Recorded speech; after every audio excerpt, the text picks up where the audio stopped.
ஸ்ரீமன்னாராயணீயம் ஸ்ரீ நாராயண பட்டத்ரி திருவடிகளே சரணம். 61வது தசகம். அந்தன பெண்டிருக்கு அருளுதல்.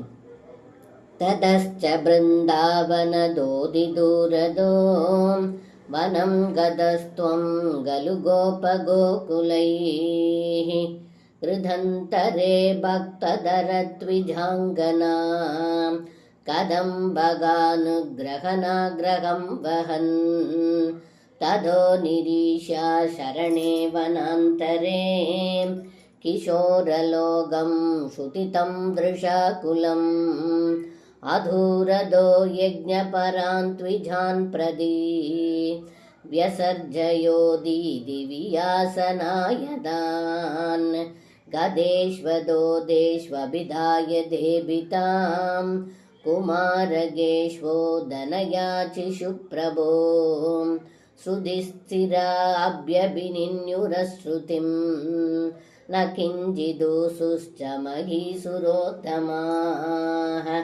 अनादरात् किन्नदियो हि बालका समाययुर्युक्तमिदं हि यज्ञसु शिरादभक्ता खलु ते महीसुराः कथं हि भक्तं त्वयि दयि समर्प्यते निवेदयत्वं गृहिणी जनाय मां दिसेयुरन्नं करुणाकुला इमाः इति स्मिदात्रं भवदेरिधा गदास् देदारगादारजनं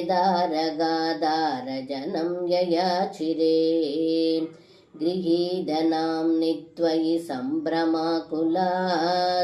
सदुर्विधं भोजरसं प्रगृह्यदाः शिरं धृदत्वत्प्रविलोकनाग्रहां स्वगै निरुद्धा अभिधूर्णमाययुः